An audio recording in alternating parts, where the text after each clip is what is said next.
A serious case. I have a friend who is afraid of spiders. This isn't very unusual.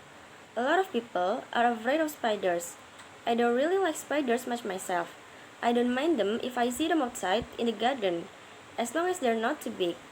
But if one comes in the house, especially if it's one of those really big spiders with furry legs and little red eyes, then I go, "Yuck!"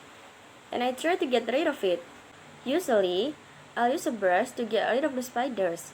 But if I feel brave, then I'll put a glass over the top of it, slide a piece of paper under the glass, and then take it outside.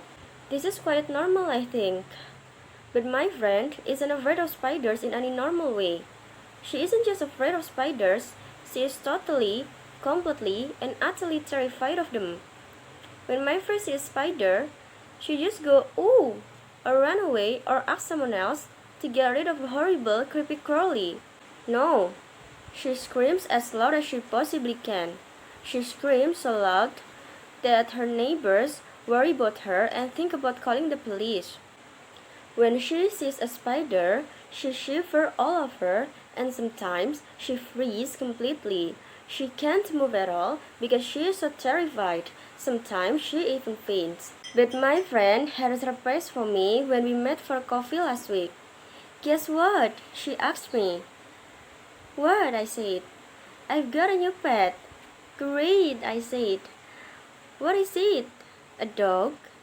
A cat?" "No." "A budgie?" "No." "A rabbit?" "No." "What then?" "I've got a pet spider." "I don't believe you." "It's true." I decided that it was time I did something about my phobia.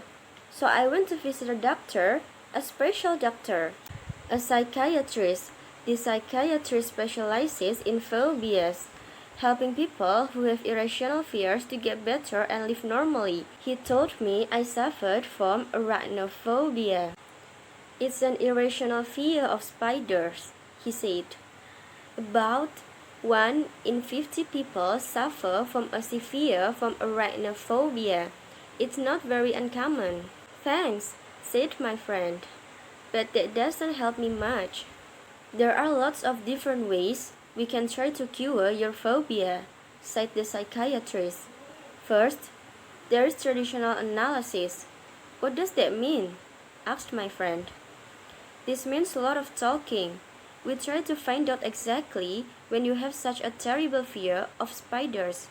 Perhaps it's linked to something that happened to you when you were a child." "Oh dear," said my friend. "That sounds quite worrying." "It can take a long time," said the psychiatrist. "Years, sometimes, and you can never be certain that it will be successful." "Are there any other methods?" "Yes, some psychiatrists use hypnosis along with traditional analysis." My friend didn't like the idea of being hypnotized. "I'm worried about what things will come out of my subconscious mind," she said. "Are there any other methods?" "Well," said the psychiatrist, "there is what we call the behavioral approach." "What's the behavioral approach?" asked my friend. "Well," said the psychiatrist, "it's like this." The psychiatrist got out a small spider from his desk. It wasn't a real spider. It was made of plastic. Even though it was only a plastic spider, my friend screamed when she saw it. "Don't worry," said the psychiatrist. "It's not a real spider." "I know," said my friend, "but I'm afraid of it just the same." Said the psychiatrist. "A serious case." He put the plastic spider on the desk when my friend stopped screaming. The psychiatrist told her to touch it. When she stopped screaming again, the idea of touching the plastic spider was enough to make her scream. She touched it. At first, she touched it for just 1 second. She shivered all over, but at least she managed to touch it. "Okay," said the psychiatrist. "That's all for today. Thanks. You can go home now." "That's it?" asked my friend. "Yes." "That's all?" "Yes, for today. This is the behavioral approach. Come back tomorrow." My friend went back the next day, and this time The plastic spider was already on the doctor's desk. This time, she touched it and held it for 5 minutes. Then, the doctor told her to go home and come back the next day. The next day, she went back and the plastic spider was on her chair. She had to move the spider so she could sit down. The next day, she held the spider in her hand while she sat in her chair. The next day, the doctor gave her the plastic spiders and told her to take it home with her. "Where do spiders appear in your house?" asked the psychiatrist. "In the bath usually," said my friend. "Put the spider in the bath," he told her. My friend was terrified on the spider in the bath, but she managed not to scream when she saw it there. "It's only a plastic spider," he told herself. The next day, the psychiatrist told her to put the spider in her living room. My friend put it on the top of the television. At first, she thought the spider was watching her and she felt afraid. Then, she told herself that it was only a plastic spider. The next day, the psychiatrist told her to put the spider in her bed. "No way," she said. "Absolutely not." "Why not?" asked the psychiatrist. "It's a spider," replied my friends. "No, it's not," said the psychiatrist. "It's a plastic spider. It's not a real one." My friend realized that her doctor was right. She put the plastic spider in her bed, and she slept there all night with it in her bed.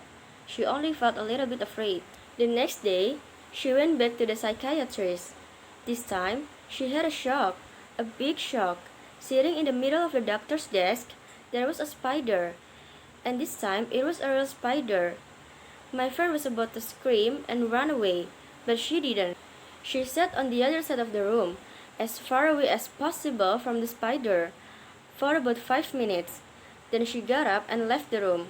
"See you tomorrow," shouted the psychiatrist to her as she left. The next day, she went back, and this time the psychiatrist let the spider run around on his desk. Again, my friend stayed about 5 minutes, then left. The next day, she stayed for 10 minutes, and the day after that, 15. Eventually, the psychiatrist held the spider, the real spider with long furry legs and little eyes, in his hand. He asked my friend to come and touch it. At first, she refused, but the doctor insisted. Eventually, she touched the spider just for a second. The next day, she touched it for a few seconds, then for a few minutes, and after that, she held the spider in her own hand. Then, she took the spider home and let it run around in her house. She didn't feel afraid. Well, okay, she did feel afraid, but only a teeny bit. "So now, I've got a pet spider," she told me again. "Well done," I said. "There is only one problem," she said. And as she spoke, I noticed that she was shivering all over. Then she screamed and climbed up on the chair. She was pointing to something on the floor. "Over there," she screamed. "Look, it's a beetle." Chris Rose.